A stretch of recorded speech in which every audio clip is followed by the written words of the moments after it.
remember the beep of the heart monitor, the sterile smell of the ICU, and the cold weight of the oxygen mask pressing against my face. I remember fighting to stay awake as the world blurred in and out, every breath a battle. But none of that pain compared to the icy shock of the message that lit up my phone screen that morning. My name is Mark Hastings. I'm a 42-year-old mechanic from a small town in Wisconsin. I've spent most of my life covered in oil and sweat, working hard to give my family a comfortable life. I never thought I'd find myself here, fighting for my life in a hospital bed. Just 2 weeks before, I was working overtime to make ends meet. A slip of the hand, a piece of metal, and a freak accident had put me in this place. I thought the worst was the broken ribs, the bruised lungs. But I had no idea what real pain was until I read that text. It was from my wife, Sarah. We'd been married 15 years, shared a small house, 2 dogs, and countless memories. I'd always believed that love was stronger than anything, stronger than time, stronger than money, stronger than the fear that sometimes crept in during the quiet hours of the night. But that belief shattered with a single sentence on my phone. I can't do this anymore. I'm leaving you. My vision went blurry, but not from the morphine drip or the blood loss. It was a deeper pain, the kind that doesn't show up on an X-ray. My hands trembled as I read it again and again, hoping it would somehow change. It didn't. Each word felt like a hammer to my chest. How could she? How could she do this while I lay there, too weak to even sit up? Wasn't I supposed to? Be the one she'd stand by in sickness and health. My mind raced through every moment we'd shared, every argument we'd had, every promise we'd made. I felt anger rise up in my throat, a bitter taste that wouldn't go away. But beneath the anger was a deep, hollow ache that spread through my entire body. I thought of all the times I'd watched her sleep, the way her hair fell across her face, how she'd nudge closer to me when the world outside felt too big. I thought of the vows we'd exchanged on that rainy day in May, the way she'd looked at me like I was the only man in the world. Now she was gone with the tap of a finger on a screen. My chest tightened, and I felt a tear slip down my cheek. I wasn't crying from the pain in my body, it was the pain in my soul. I stared at that message until the words blurred into nothing. The beep of the monitor kept going, oblivious to the fact that my life had just been ripped apart. I wanted to scream. I wanted to tear out the 4 and go find her, demand an explanation. Oh, but all I could do was lie there, the white walls closing in, the text burning in my mind like a brand. My world had collapsed, and I had no idea how to pick up the pieces. The days in the ICU dragged on like an endless nightmare. I tried to focus on getting better on the breathing exercises the nurses showed me, on the drip of the 4 and the slow beep of the monitor, but none of it mattered. All I could think about was that message, that final blow that had knocked the wind out of me in more ways than one. At first I tried to convince myself it was just a moment of weakness. Maybe Sarah had sent it in a fit of panic, a reaction to seeing me in that hospital bed. I clung to that hope like a lifeline, telling myself that she would come back through that door any minute now, tears in her eyes, ready to apologize and hold my hand again. But she never came. The hospital room remained empty except for the nurses and the occasional doctor making their rounds. No texts, no calls, no word at all. And with every hour that passed, the knot in my gut twisted tighter. My mind replayed everything that had led up to this. The last few months had been rough. Sure. Money was tight, and the stress of the accident had taken a toll. But I thought we were stronger than that, thought love was enough. I lay there in that bed, staring at the cracked ceiling tiles, the harsh fluorescent lights flickering above me, and I started to remember little things that I'd brushed off before. The late nights when she said she had to stay at work for extra hours, the times she'd come home with a distant look in her eyes, or when she'd avoid meeting my gaze altogether. I remembered the nights when she'd turn away from me in bed, saying she was too tired or had a headache. At the time, I'd told myself it was normal. We'd been together for years, after all. Life wasn't always fireworks and soft touches. But now, lying there alone, I wondered if I'd been a fool. If I'd been too blind to see what was right in front of me. One morning, as the sun broke through the tiny window of my room, I picked up my phone and scrolled back through our old messages. There were gaps-long stretches of time where I'd sent a message and gotten nothing but a short reply hours later. I noticed the pattern, the way her tone had changed. Once, she'd called me honey or sent me little hearts, even in the middle of the day. But in the weeks before my accident, the messages had grown cold. Just okay or fine or I'm busy. I didn't want to believe it. I didn't want to face what those cold messages might really mean. But in the quiet of that hospital room, with only the hum of machines for company, I couldn't lie to myself anymore. My brother Jake came to visit me one evening. He brought me some coffee from the diner down the street. He always said hospital coffee was worse than anything, and sat with me while I tried to drink it without wincing. He didn't say much, just watched me with those careful eyes of his. Finally, he said, "Mark, have you heard from Sarah?" I shook my head, my throat too tight to speak. Jake sighed, leaning back in the plastic chair. "I don't want to make things worse, but I saw her the other day. She was with someone." My heart stopped. "With someone who—" He hesitated. "I don't know, man. Some guy I didn't recognize. They looked close." The words sliced through me like a blade. I wanted to shout, to demand details. What did he look like? How did they look at each other? But I couldn't bring myself to say it. The silence stretched between us, thick and heavy. Jake shifted uncomfortably. "Look, maybe it was nothing. I thought you should know." I nodded, but inside the suspicion was turning into something sharper. I tried to tell myself Jake was wrong, that he'd misread the situation. But deep down, I knew he wasn't.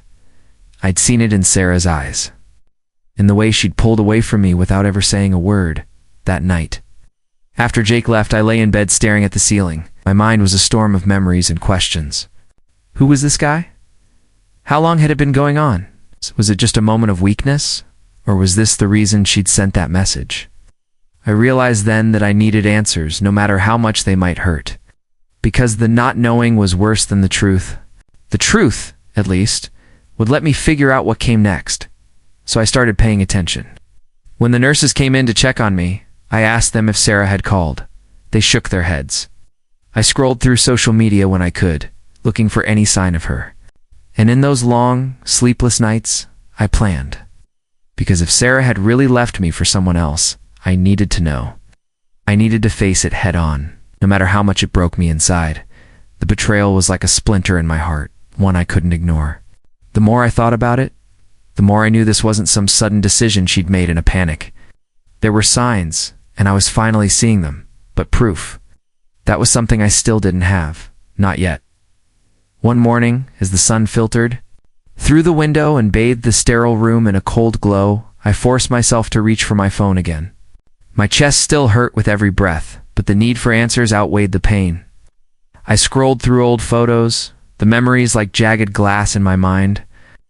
I didn't want to see our wedding pictures, the holidays we'd shared, but I needed to remind myself of what I was fighting for or what I'd lost. I took a deep breath and opened Sarah's social media profiles. At first, there was nothing out of the ordinary: pictures of her with friends, selfies from work. But then I noticed a name that kept popping up in her comments. Brian M. She'd never mentioned him. My stomach twisted as I clicked on his profile. His face was unfamiliar, clean-cut, expensive watch on his wrist, smug smile that made my skin crawl. He didn't look like someone from our small town. His posts were full of travel pictures, fancy dinners, the kind of life that felt a million miles away from the grease and grime of my garage. But what caught my eye were the comments, little inside jokes, heart emojis, the way she'd always responded to him right away. Even when she'd ignored me for hours, my pulse quickened. This was no harmless friendship. I scrolled deeper, heart pounding. One post showed them together at a restaurant I'd never even heard of. She was smiling in a way I hadn't seen in years. My fingers tightened around the phone, and for a moment, I thought I might crush it. I felt the betrayal all over again. But this time it wasn't just suspicion, it was real. I wasn't going to sit back and let her slip away without understanding the full truth. So I started digging. When I was discharged from the ICU and moved to a recovery room, I asked Jake to bring me my laptop. He didn't ask questions, just handed it over and gave me a small nod that said he knew I needed this. I waited until the nurses had done their rounds. Then I opened the laptop and logged into our shared accounts. Sarah had always been a little careless with passwords, and I'd always been the one to fix things when they broke. Now, that trust became my way in. It didn't take long. In our shared cloud storage, I found screenshots of messages between her and Brian. They were careful, no full confessions, no damning words, but the tone was there. The pet names, the way she called him my rock, the late-night messages she'd never sent me. My throat tightened as I read each word, feeling like a stranger to my own life. Worse still, I found hotel receipts in our joint account history. She'd told me she was working late, but the charges were their places she'd never mentioned. Nights when I'd lain awake alone, thinking she was just too tired to talk, the pieces fell together like a puzzle I'd been too blind to see. This wasn't some momentary lapse. This was something that had been building for months. And I realized then that I couldn't just sit back and let it destroy me. I started writing everything down. Dates, times, the messages I'd found. I took screenshots, saved them to a secure folder only I could access. I wasn't going to let her gaslight me if she ever tried to deny it. I needed to be sure, because once I confronted her, there would be no going back.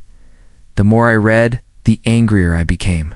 But beneath the anger was a clarity I hadn't felt since the accident. I realized that this was my life too. She'd made her choice, but I wasn't going to let her take everything from my dignity, my sense of worth. I deserved better than this. Jake became my confidant. Late one night, he sat at the foot of my hospital bed while I showed him the messages and receipts. He shook his head slowly, his jaw tight. "You sure you're ready for this?" he asked.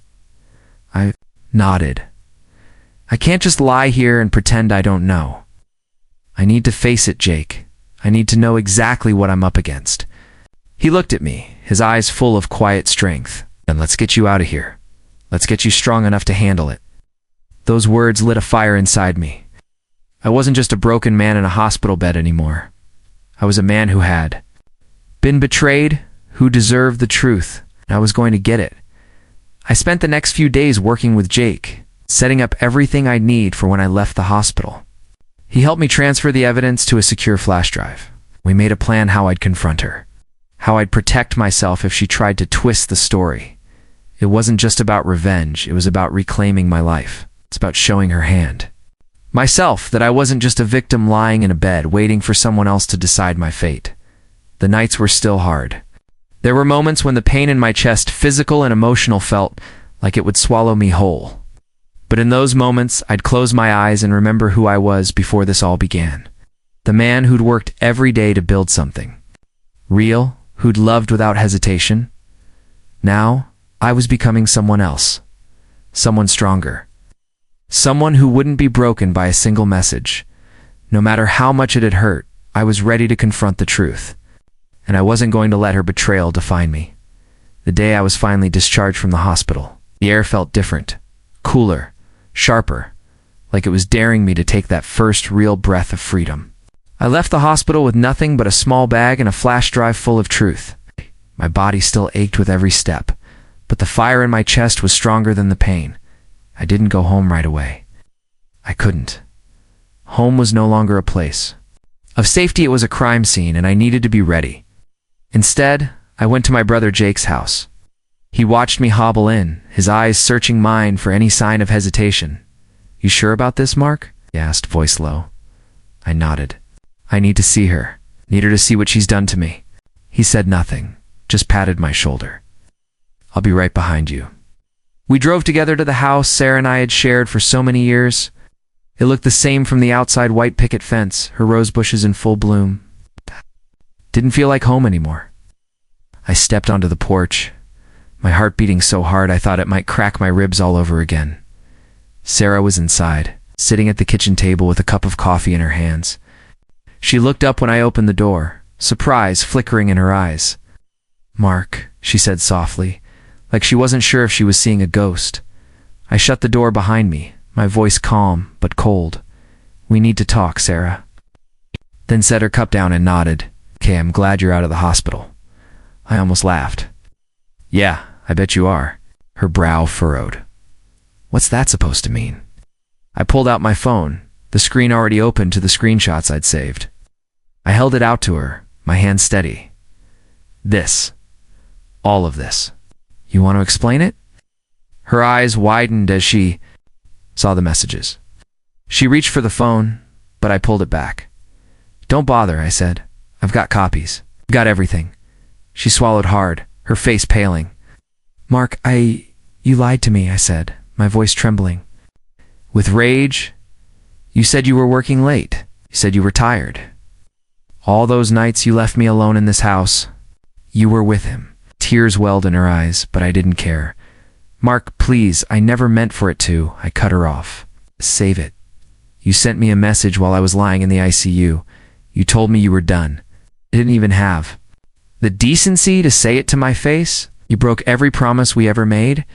She reached for me, but I stepped back.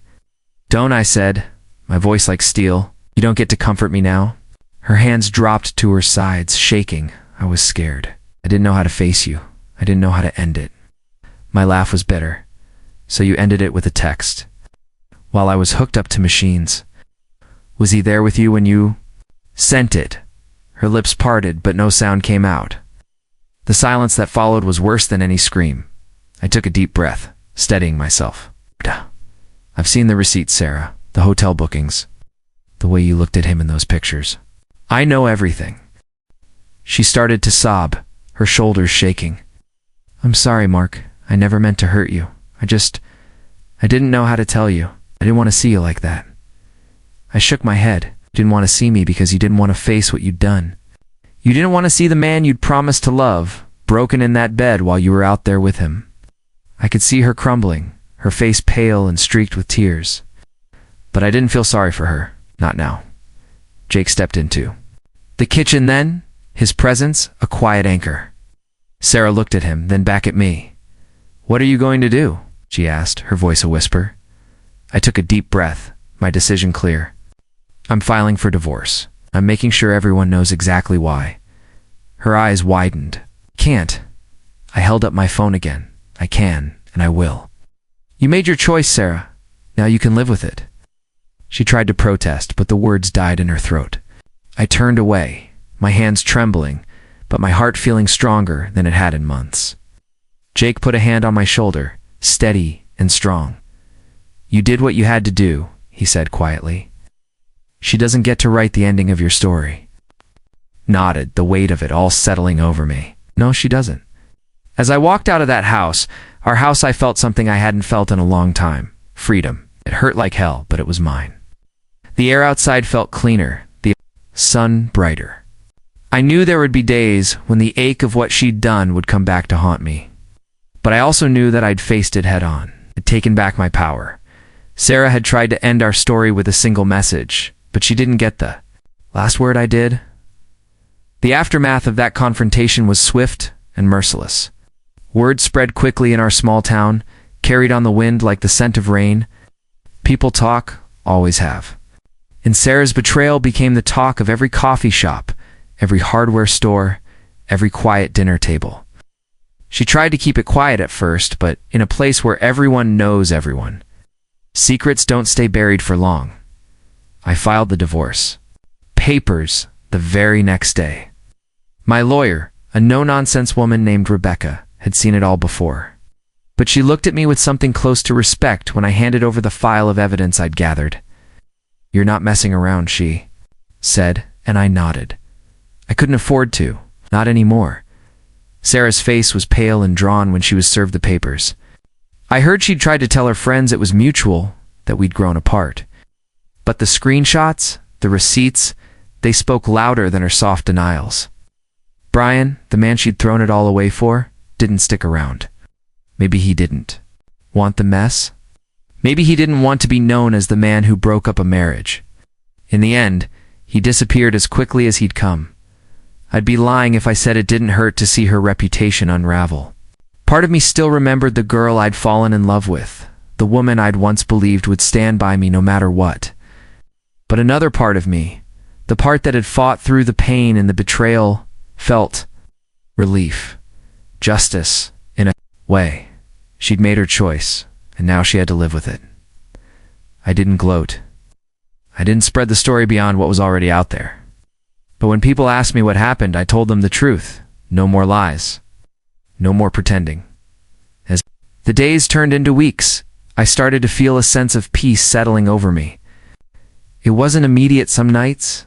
I still lay awake, staring at the ceiling, remembering how her hair smelled in the mornings, how she used to laugh at my dumb jokes.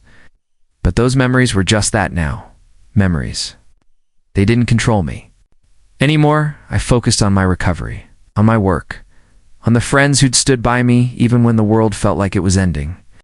I started to remember what it felt like to stand on my own 2 feet, to breathe without feeling like the air was poisoned with betrayal. Sarah tried to reach out once, a late-night message that said, "I'm so sorry. Can we talk?" But I didn't respond. There was nothing left to say. She'd made her bed, and I wasn't going to climb back in just because she was lonely in the end. The immediate consequences were clear. She lost her comfort, her reputation, and the man she thought was her escape. And I found something better, found myself again. It's been nearly a year since that day, and in some ways it feels like a lifetime ago. It's the house that once echoed with laughter and shared dreams is quiet now, but it doesn't feel empty, it feels like a clean slate. I spent the first few months after the divorce rebuilding what I'd lost, both physically and in my heart. I put the house up for sale, deciding I didn't want to keep living among ghosts. I used the money from the sale to buy a small workshop on the edge of town, a place where I could pour my sweat and skill into restoring classic cars, something I'd always dreamed of doing but had put off for too long. It felt right, like a piece of myself I'd forgotten was still there in that workshop. Surrounded by the low hum of engines and the comforting smell of oil and metal, I found a kind of peace I didn't know I'd been missing. There was no one to lie to me there. No one to break my heart with a careless word. Just the steady rhythm of hard work, the kind of honest labor that never let me down. I've reconnected with old friends too. It's people I hadn't seen much of when I was wrapped up in Sarah's world. They welcomed me back with open arms, and I realized how much I'd isolated myself in that marriage, how small my world had become. My days are filled with laughter and easy conversations that don't leave me second-guessing everything I say. Even my brother Jake, he's been my rock through all of this. We spend our weekends fishing at the lake like we used to when we were kids, swapping stories and sharing the kind of silence that only comes between people who truly understand each other. I owe him more than I can ever say. I won't pretend the scars are gone. There are still moments, quiet evenings when the house is too still, that I remember what it felt like to be betrayed so completely. But those moments don't hold the same power over me anymore. They're just echoes, reminders of how far I've come. I've learned that love isn't always enough, not when trust is shattered. But I've also learned that I'm stronger than I ever thought possible. That resilience isn't about never breaking. It's about piecing yourself back together, even when the pieces don't quite fit the way they used to. Some days, I still wonder what went wrong, what changed in Sarah's heart that made her choose someone else over the life we'd built together. But I don't dwell on those questions anymore. They're part of the past, and the past doesn't own me. I've found a new rhythm to my days, one that isn't dictated by someone else's choices. I get up early, open the shop, and lose myself in the honest work of turning rusted metal into something beautiful again. In a way, it's like I'm doing the same for myself, for restoring what was worn down, polishing away the hurt until only strength remains. I know now that healing isn't about forgetting. It's about learning to live with what happened and refusing to let it define you. And in that, I found something better than the life I thought I'd lost. I've found freedom. I've found purpose. And most importantly, I've found myself again. Looking back now, I see the story of my marriage like a cracked windshield, something that once held everything together, now shattered by a single careless blow. I see the man I was before, the man who believed love alone could weather any storm, and I realize how much I've grown, how much I've learned. I've learned that betrayal doesn't define you, it refines you. It burns away the illusions and leaves you face to face with the truth. And the truth is, I'm still here. I'm still standing. For a long time, I thought Sarah's message was the end of my story, but it was only the end of that chapter. The real ending, the real beginning, was in the way I chose to rise from the wreckage. In the quiet strength I found when everything else fell away. I won't lie and say it was easy. There were days when the pain of it all felt like a weight I'd never be able to lift. Nights when I questioned my own worth, wondered if I'd ever be enough for someone else or for myself. But in those moments, I found something deeper than hope. I found resilience. Because that's what this story is really about. Resilience. It's about the choice to keep going when everything you believed in is gone. It's about refusing to let someone else's betrayal define the rest of your life. It's about standing up, even when your knees are shaking, and saying, I deserve better. If you're listening to this now, and you're holding on to the weight of someone else's choices you're lying awake at night wondering if you'll ever feel whole again, I want you to know you will. You're stronger than you think. You're braver than you know. The world has a way of breaking us down, but it also has a way of building us back up, piece by piece, until we're something new. Something tougher. Something wiser. I'm not the same man I was when I walked into that. I see you, heart full of love and trust, but I'm still here, and I'm still standing, and that's the story I choose to tell.